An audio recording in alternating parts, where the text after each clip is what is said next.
And so I tried very hard. I went every week for many, many weeks. And then I'd come back to my small apartment in London. I was living with a whole lot of Aussies there. I'd lock myself away in the room, very small room, and I'd do walking meditation and sitting meditation morning and night. And gradually over a short period of time, I started to notice, that the mind was changing. I started to see a reduction in greed in the mind. I started seeing a reduction in anger in the mind. There was a space developing in the mind that enabled me to have more control over the mind. So we didn't get carried away in old habit patterns, etc., etc. It was quite remarkable. And the mind also started to become quite peaceful and quite calm. And I think that was the beginning, that period of time was the beginning for me that showed me that the teaching actually worked. At that point, I wasn't particularly interested in the other teachings of the Buddha, the main teachings of the Buddha. I was only interested in the meditation practice. But then as the meditation practice started to unfold, I got more into the other aspects of the teaching.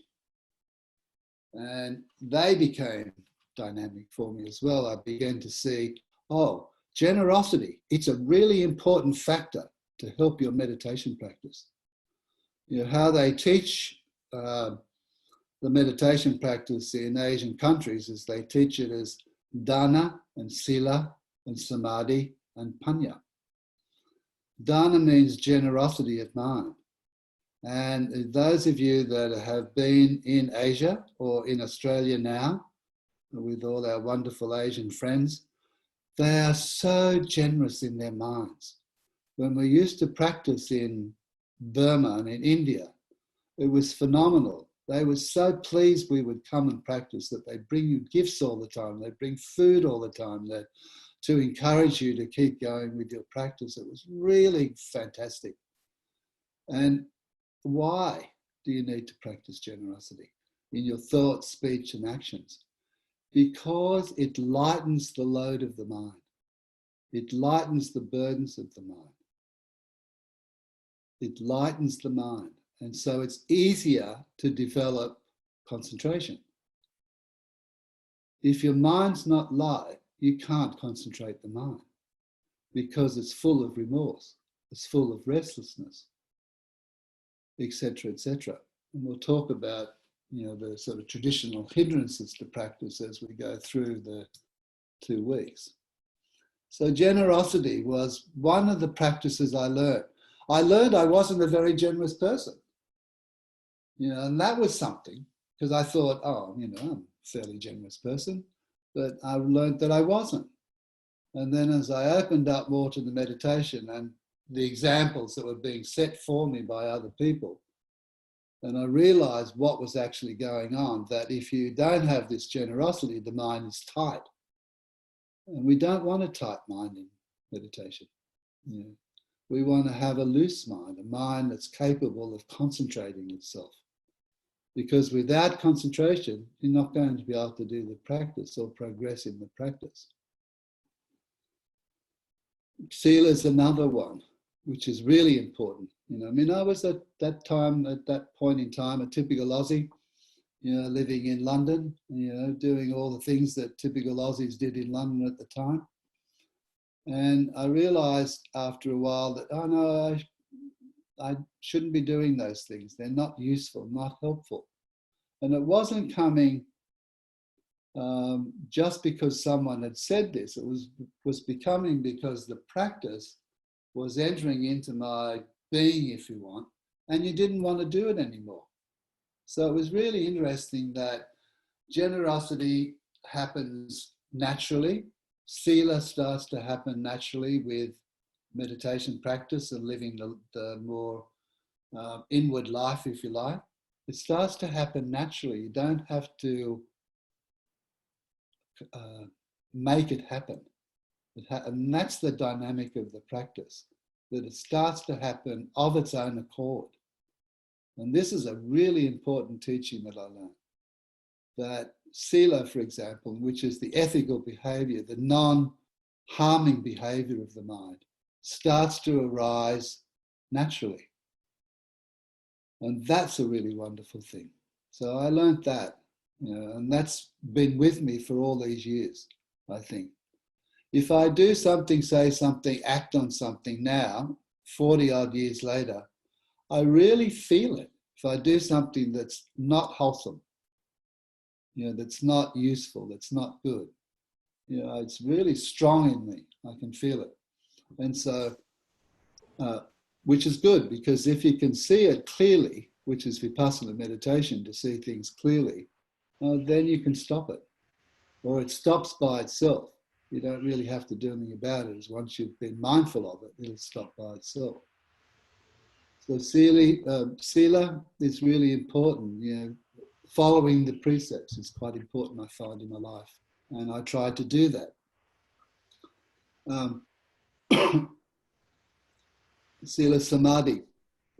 Samadhi is the meditation aspect of it. It's the concentration, the mindfulness. It's the qualities of mind that we need to develop to progress in the practice. Without samadhi, without sati, mindfulness, we're not going to progress much in the practice. But with the advent of, if we're walking the path of dana and sila, you'll find that the samadhi aspect, or the concentration aspect, starts to arise more quickly, more easily. The mind becomes more tranquil, and it's also able to see things more clearly because it's not floating around all over the place. It's not meandering so much anymore. It's not getting caught up in discursive thinking so much anymore. We're able to apply ourselves much more readily to the meditation objects as they arise in the mind.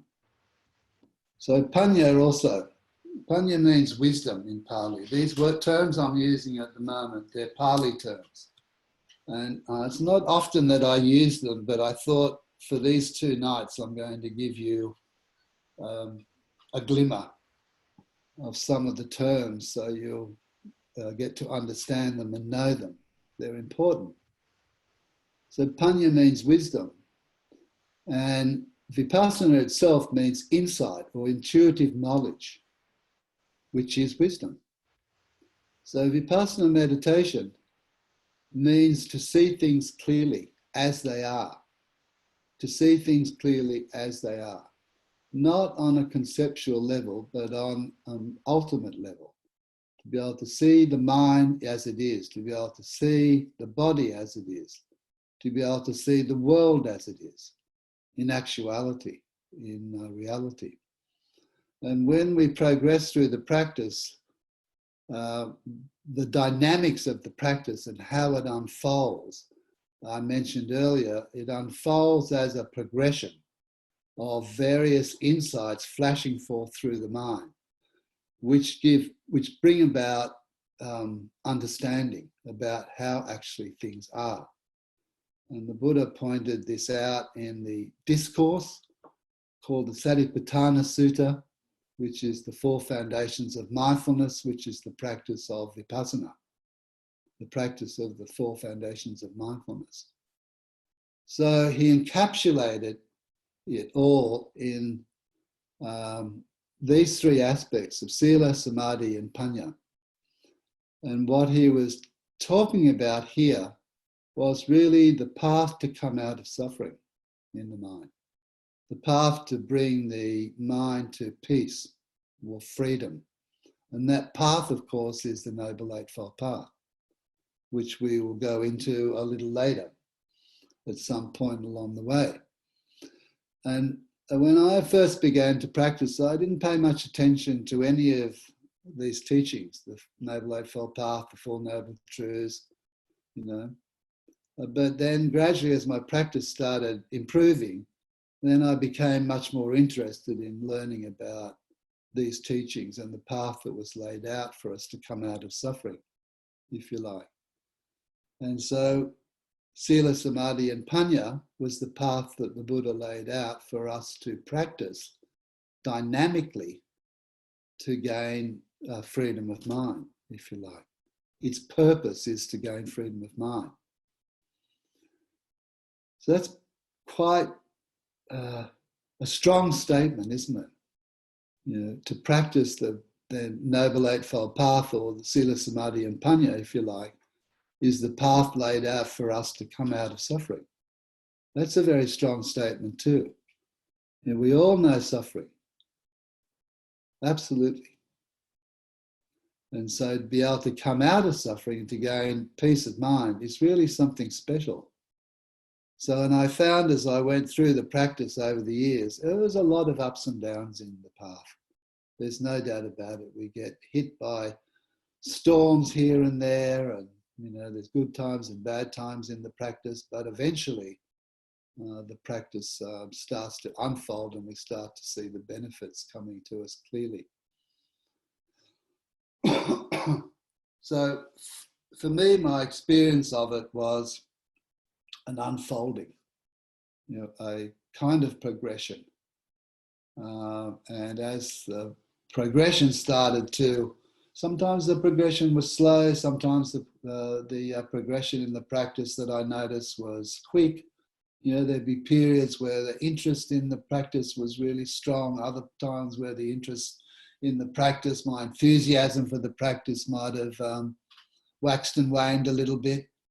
But essentially, I guess, this monk used to say, once you have experienced the beginning stages of insight in Vipassana meditation, there's no going back, because you've seen something that's different than ordinary everyday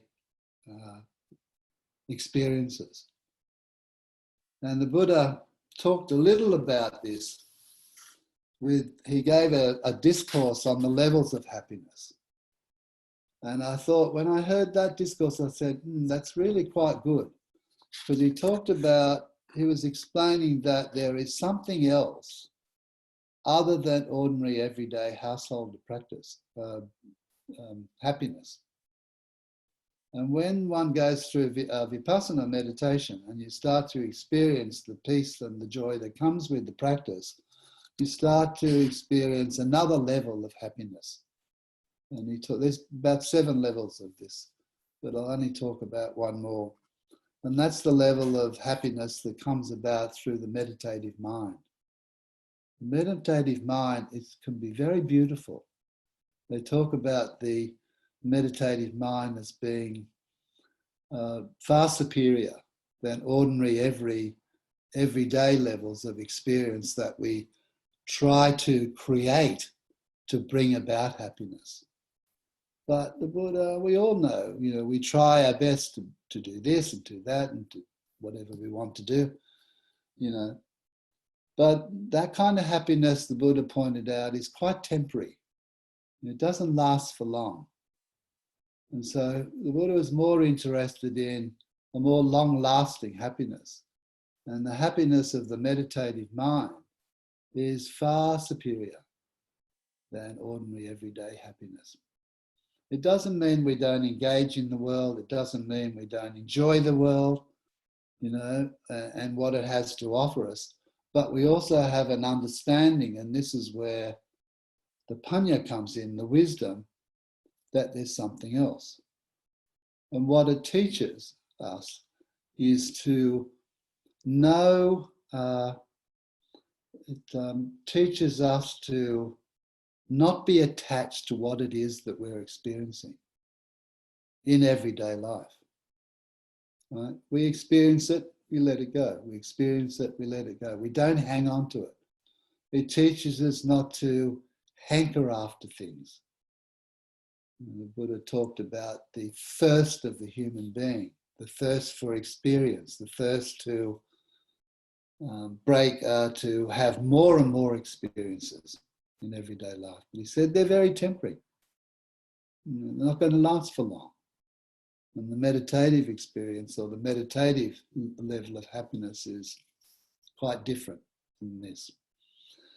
So for me, the words that the monk was teaching me right back in those days, I really started to understand much more about the dynamic nature of this path and the dynamic nature of practicing Vipassana meditation and the holistic approach. What I liked about it was the holistic approach that was undertaken here, or that you undertook.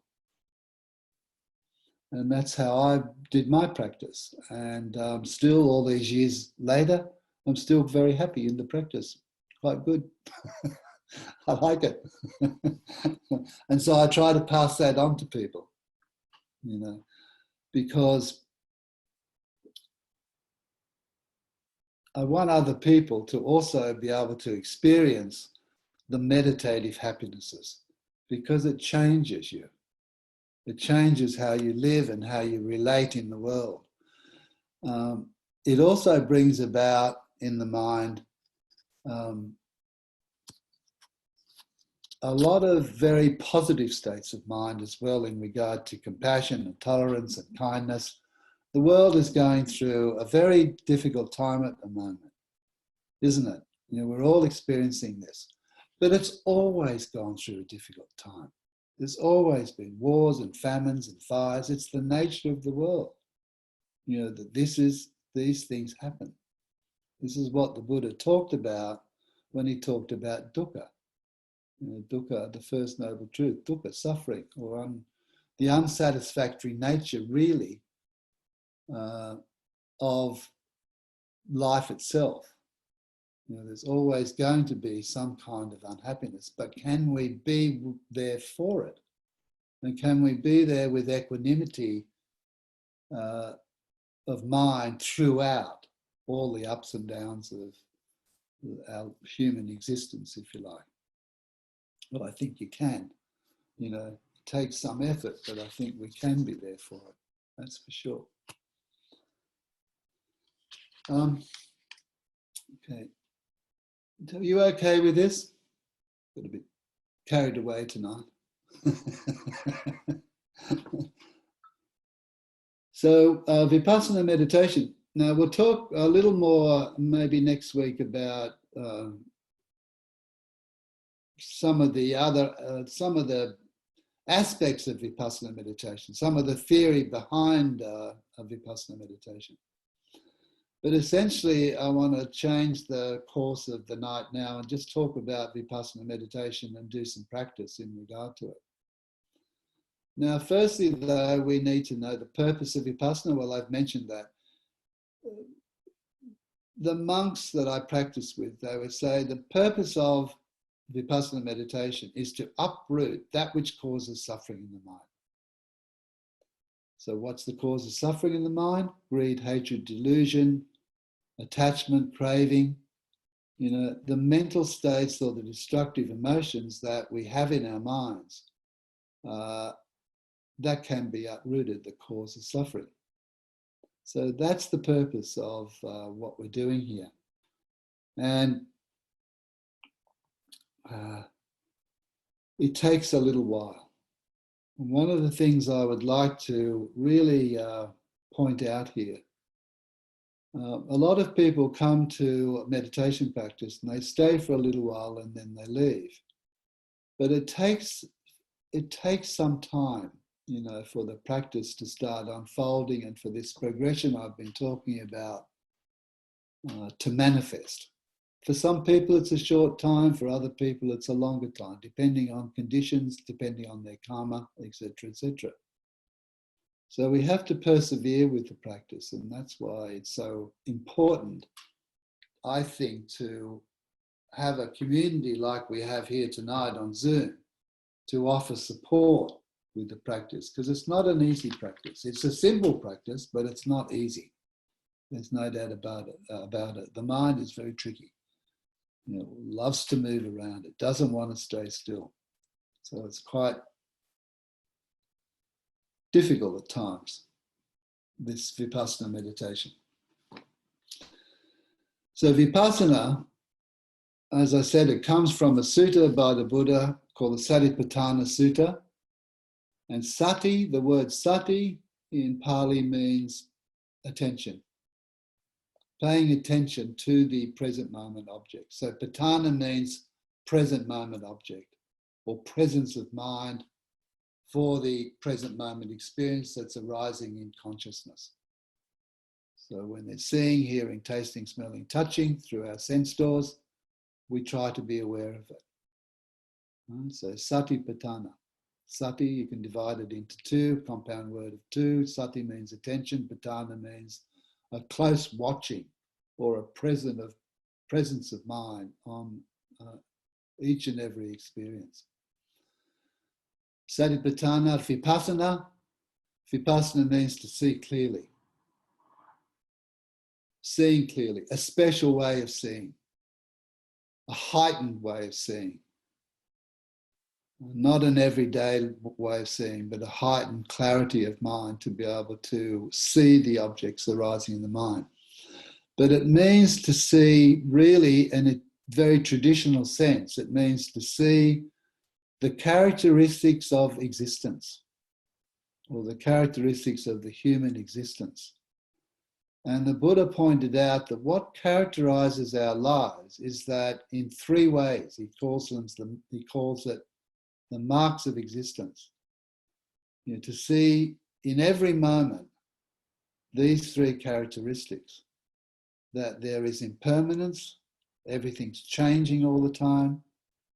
That's in Pali called anicca, dukkha, that there's subject to unsatisfactoriness. That's the second one. And the third one is anicca, dukkha, anatta. That this is a really hard one for us to understand. But the Buddha pointed out that one of the reasons that we have conflict in the mind is because of identification with an object of experience, a thought, whatever we're having. He said, in actuality, that's not the case of how things actually are. That when, I won't go any further, he said there's no one at home actually.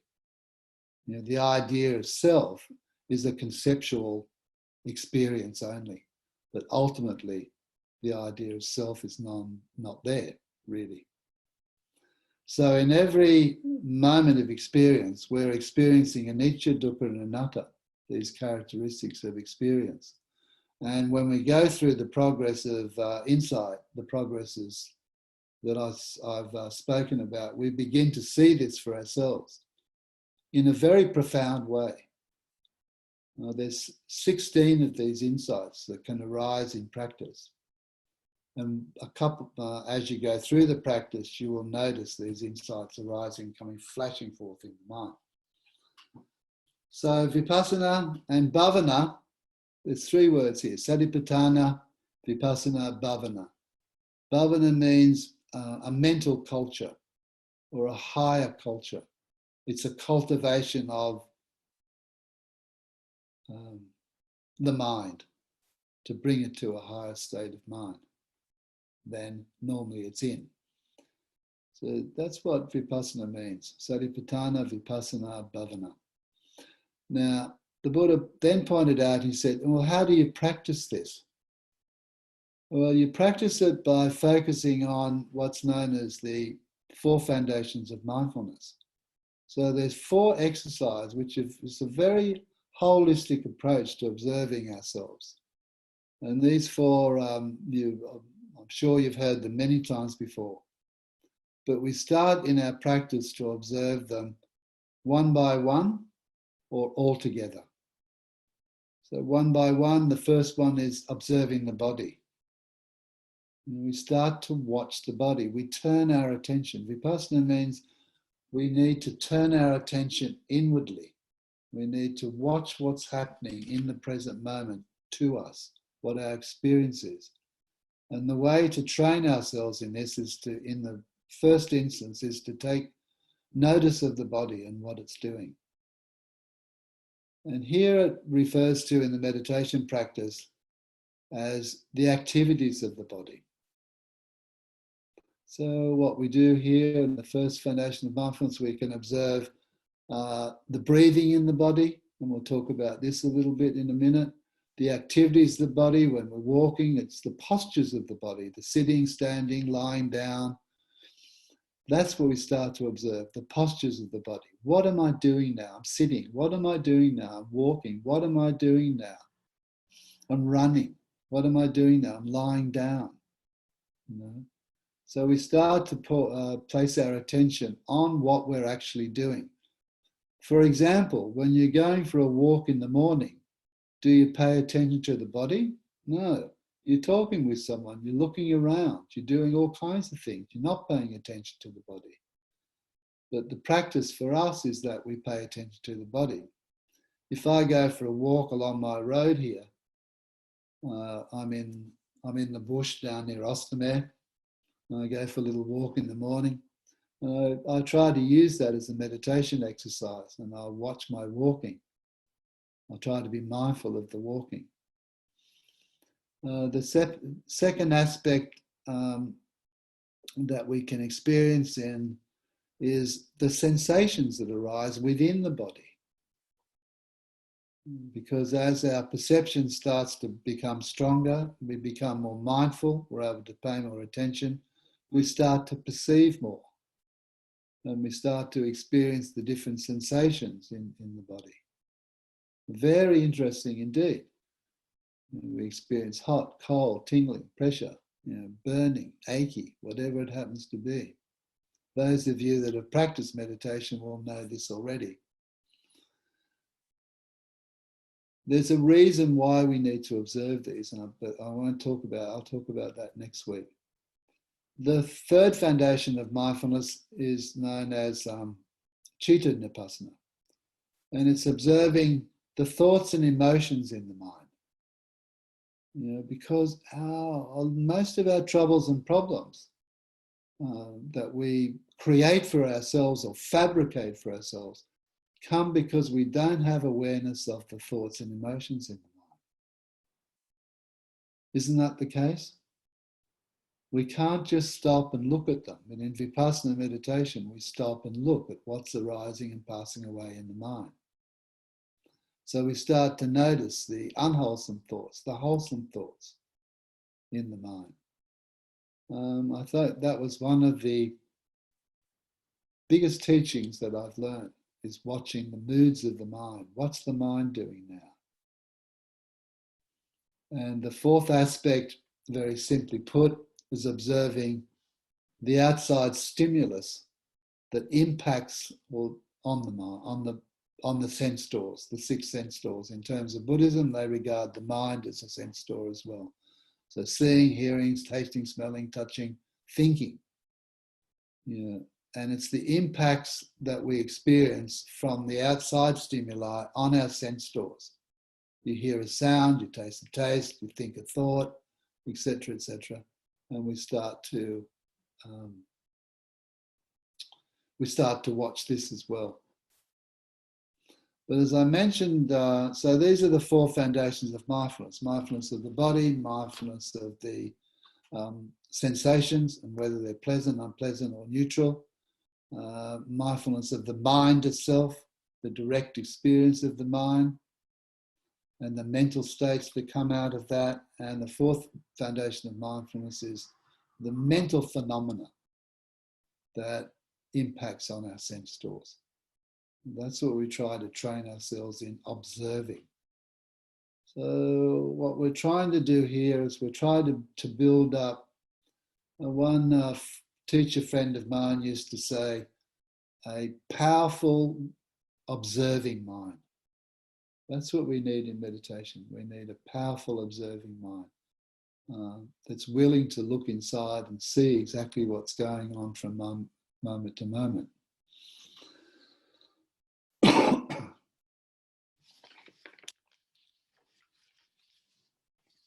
So now we're going to do a little practice. I've talked far too much, and so we'll do some practice for a little while. But what I'd like to do, I want to experiment a little bit. We have about half an hour where we can do a little practice. And I want you to practice on separately first on each of these foundations of mindfulness. So I'm going to give you an instruction on how to just observe the body, and then give you an instruction on how to observe the sensations, and then give you an instruction on how to observe the mind itself, and then give you an instruction on how to observe the mental phenomena that arises in the mind. How does that sound? So we'll do 5 minutes of each or so, and then we'll combine it all and see what happens when you combine it all. When we start practicing Vipassana meditation, my Burmese teachers used to start with what they called the primary object. Now, it's important in meditation practice that we build up mindfulness, the ability to pay attention, to know an object when it arises in consciousness, and to be able to stay on that object, which is concentration. So we need mindfulness and concentration to work as a team. So the way that our teacher taught, his name was Mahasi Sayadaw. He was a great meditation master in Burma and died in 1982, about 78 years old. But I have a lot of gratitude for this great teacher, Mahasi Sayadaw. Mahasi means big drum. Sayadaw means teacher or professor of meditation or Buddhist philosophy as well. He was called Big Drum Sayadaw because outside his monastery, or just inside his monastery in Upper Burma, there was a massive drum. And every time this monk was going to give a Dharma talk, a lecture, they'd beat this drum. And thousands of people would come to listen to his Dharma talk. So he became Mahasi Sayadaw, the big drum teacher. But his method of Vipassana was to observe the 4 foundations of mindfulness. But in his instructions, he would always say that it's good to start off with the primary object. And in the Mahasi technique, they use the rising and falling movement of the abdomen or the belly to start training the mind to observe on as an object of meditation. Some teachers will use the breath at the nostrils and other objects of meditation, subjects of meditation, but Mahasi liked the rising and falling. He said, observing the rising and falling, you can really see, after a little while of doing this, you can really start to become really interested in it, because you start to experience all this different phenomena, not just the movement of it going up and down, but all the sensations involved. It's very interesting. But we got to start somewhere. And Mahasi liked to start with the rising and falling movement of the abdomen. So for 5 minutes or so, I'll ring the bell. I want you to place your attention on the abdomen, just maybe a little above the belly button. And you'll feel the movement as you breathe in and breathe out. So we need to sit correctly also. Posture is important in the beginning. In meditation practice, we need to sit with our back quite erect, with the head not drooping, but not too strained as well, just a little dip of the chin. The hands can be in the lap, the right on top of the left. And then straighten the back. It's very helpful for concentration practice to keep the back quite straight. You'll find if you can develop a habit of keeping the back straight right from the beginning, that will be very useful for you in practice.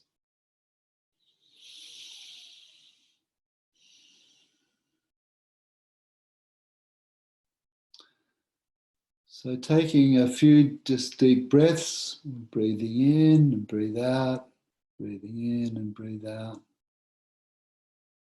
Letting the mind relax, letting go of the day. It's gone already. The future has not appeared as yet. So we only really have the present moment. Just relaxing the mind, relaxing the body. And first, I'd like you to put your attention into the hands. And I want you to use, I'd like to instruct you to use a mental label of touching, touching. And feel the hands touching. What can you feel? What can you become aware of? Can you hold your attention there for a few moments and experience the touch of the hands?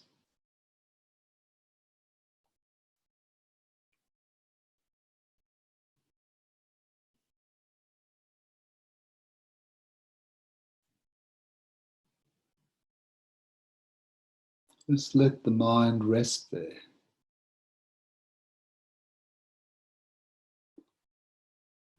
What can you experience, or what are you experiencing there? The touch of the hands.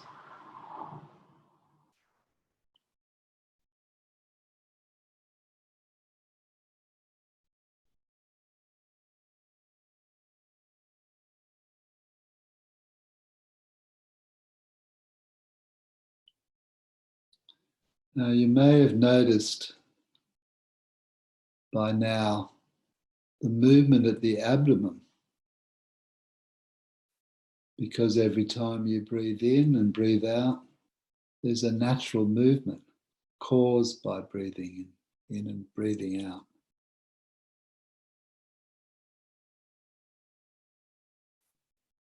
I'd like you to direct your attention to that area of the belly and try and observe the movement as it goes up and falls down, rises and falls.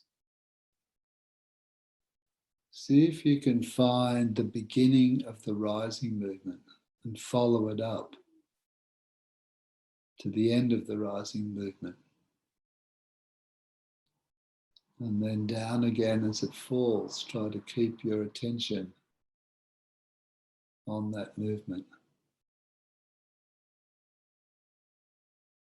It's as if you're superglued onto that movement. You may not experience it very distinctly to start with, but that's okay. We just keep the attention there.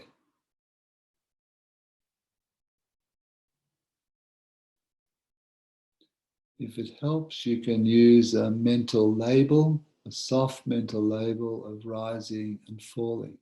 If that helps you connect with the movement. Rising with the rising, falling with the falling.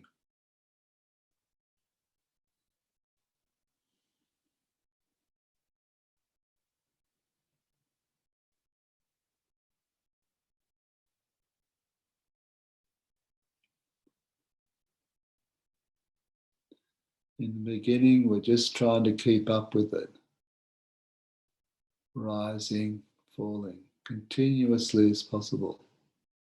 Nothing else, just the rising and falling.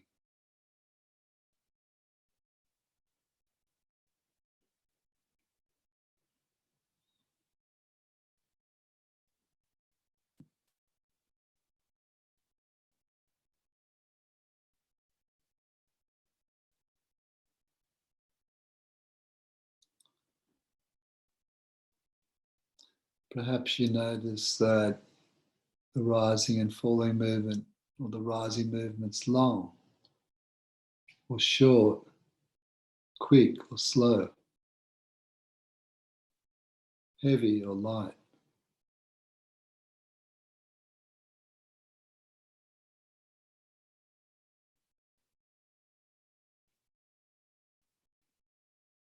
What can you be aware of?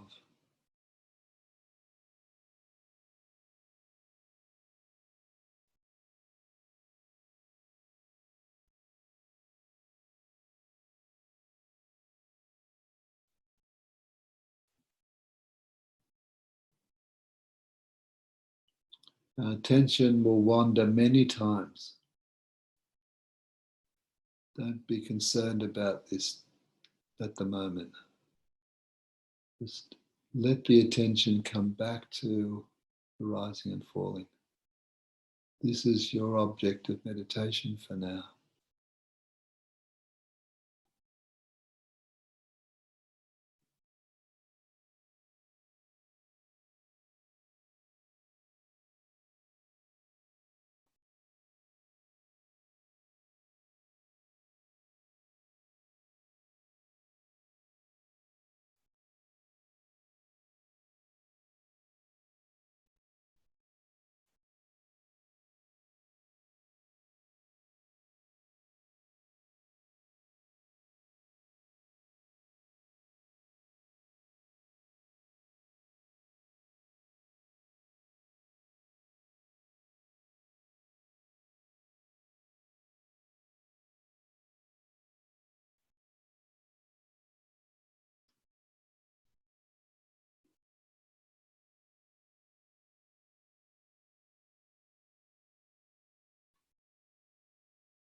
So this is the first foundation of mindfulness, mindfulness of the body.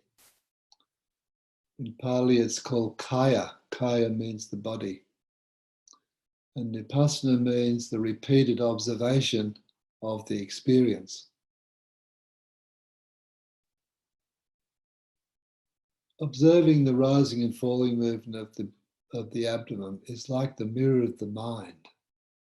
But when the rising and falling becomes clear and you perceive it clearly, you start also then to experience much more clearly other aspects that come in, especially the sensations that arise in the body.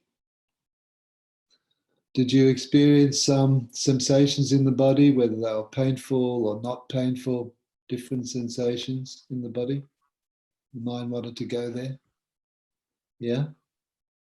Okay, so now we're going to combine the rising and falling with the Vedana. It's called Vedana, the sensations, whether they're pleasant, unpleasant, or neutral experiences. But here, I just want you to concentrate on predominant or obvious sensations if they come up for you. If they don't, just stay with the rising and falling. Perhaps you feel an achiness in the back, a tightness in the head, a tingling in the face, an itchiness in the face.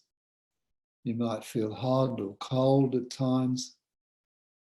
Then you shift your attention from the primary object to what's known as the secondary objects of meditation, which then become the primary objects, if you get my meaning. So if a sensation becomes prominent in your experience, then we watch it, we pay attention to it.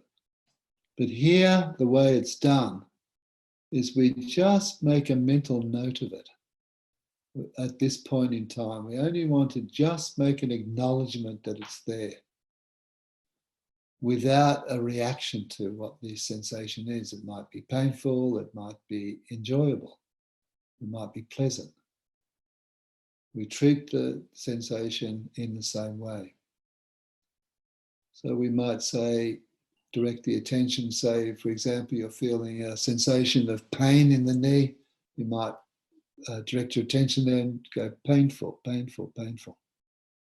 Acknowledge what it is. You might feel a pain in the back, painful, painful, painful, or achy, achy, and then come back to the rising and falling again. Like this. But especially in this 5 minutes, Try to be aware of the different sensations and just move the attention to each and every obvious sensation and see what happens. And make a note of it. Acknowledge it. Like this is how we practice with sensations. Let's sit again. Close the eyes, straighten the body. Even that small act of straightening the body is vipassana. That's all sensation. When you're shifting, moving, you feel the tightness, the holding on, the knots in the body. That's what we want to become aware of in our meditation practice.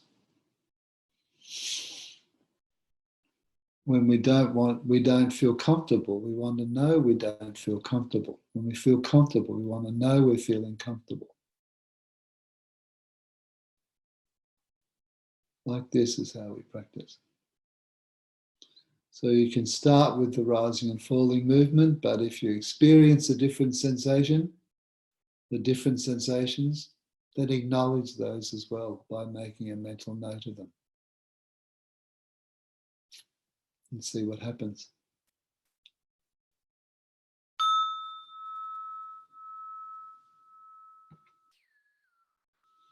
Once again, relaxing the body, relaxing the mind.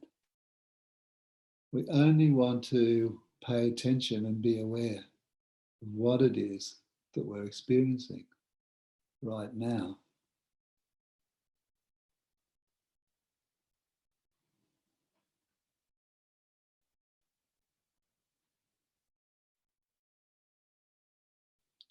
I'd like now to shift your attention to the thoughts in the mind.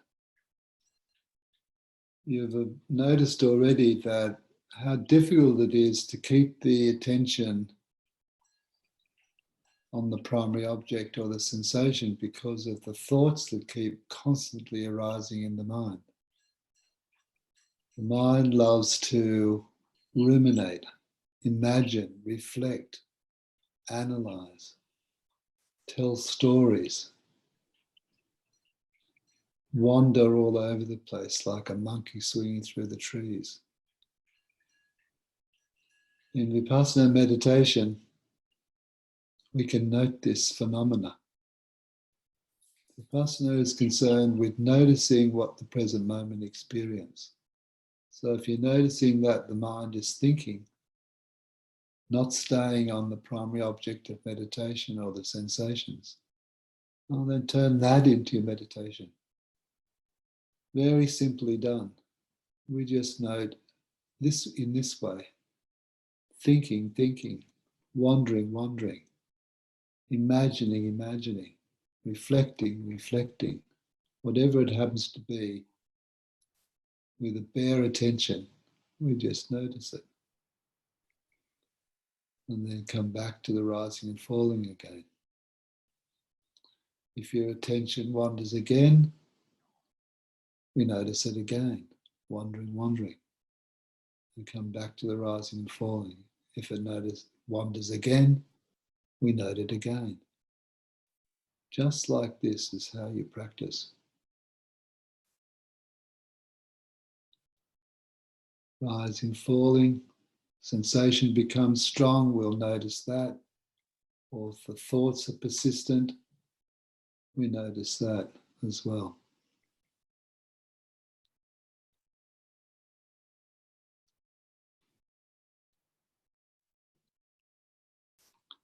It's very important to note these thoughts as quickly as you can.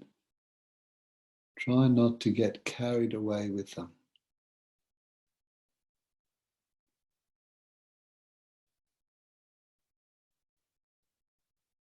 Just thinking, wandering, and back to rising and falling again.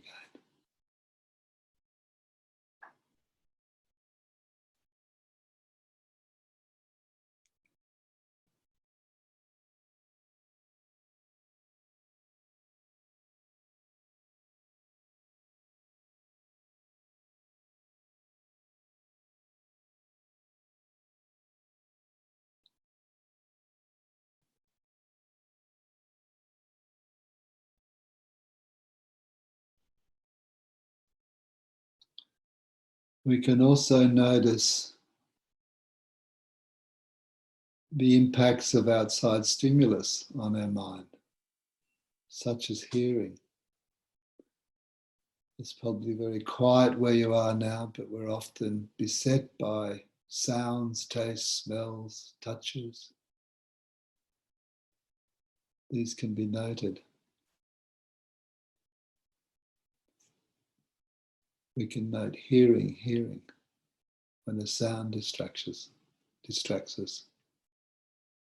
In Vipassana, we're not interested in what that sound is or the story behind the sound. We're only interested in that there has been a sound. Hearing.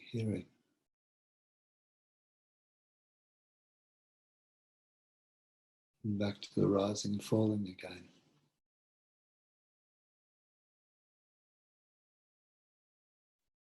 And I'd like you to open up to the whole phenomena using the foundations of mindfulness as they arise for you.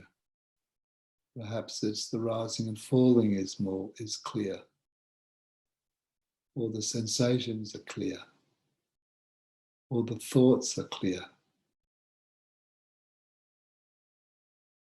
We need to build up a continuum of noting of the movements of the mind. If there's nothing special to note, nothing very obvious, then stay just with the rising and falling. It's enough for now.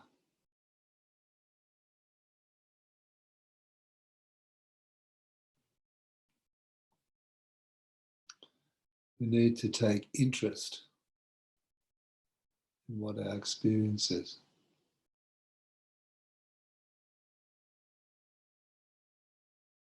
But without identifying the self with that experience.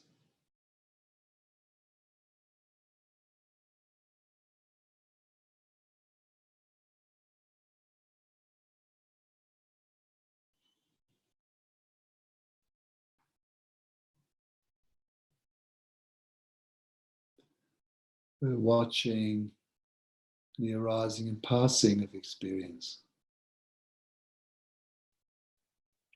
the impermanent nature of experience. This is what the Buddha taught.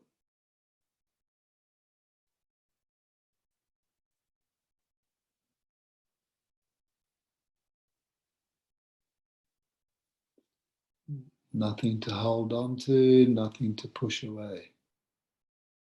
It's just experience.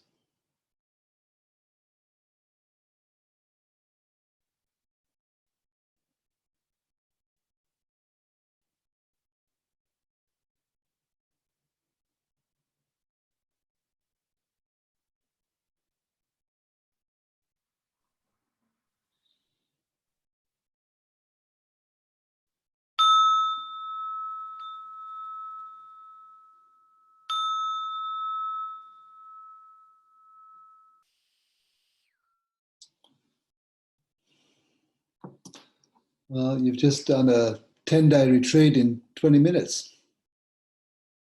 That's the beauty of Zoom, I think.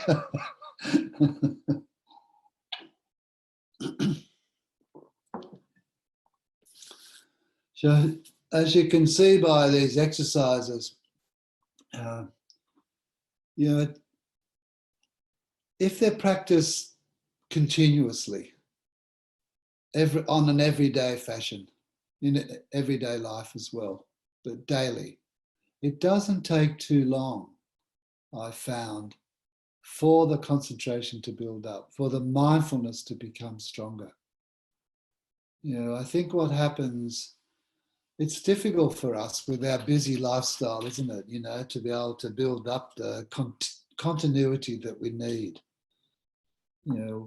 Vipassana really hinges on, or the progress or the benefits of Vipassana really depend on this continuity of practice. There's no doubt about it. If there's a lot of gaps in the practice, it's very hard to build up enough power. One of the dynamic parts of Vipassana is the power that it builds up. There's an energy that builds up in the mind by the actual act of watching, of observing. And when that starts to be activated in the yogi's mind, it's really quite wonderful. But at the moment, for a lot of us, it's stop-start all the time, isn't it? Because we get caught up in our lives, our things we're doing, and we don't practice continually enough. I wonder if it was possible, even for what I try to do for myself all these years, I sit twice a day. I try and sit twice a day. Sometimes it might be half an hour, 45 minutes, morning and night. And I also try to bring in other aspects of the practice. For example, with the with the first foundation of mindfulness, it's to do with posture. So walking is a big part in this Mahasi practice. So I mentioned earlier, when I go for a walk, I'll try to tune into my feet, walking, or moving, something like this. And I might get a few steps and I'm mindful, then the mind will drift off and I go, oh, you silly old bugger, come back, so I do that and I try and come back. And then by, 10 or 15 minutes, the mind's nicely moving, in sync with the walking. It's very good. So I think you've got to, work out ways where you can keep and build up this power. But certainly you'll be able to do that within a short period of time if you're able to sit a couple of times a day and introduce the first foundation of mindfulness, especially this week, into your daily life. Just be aware, what am I doing now? I'm sitting. What am I doing? I'm driving the car. What am I doing? I'm drinking a cup of coffee.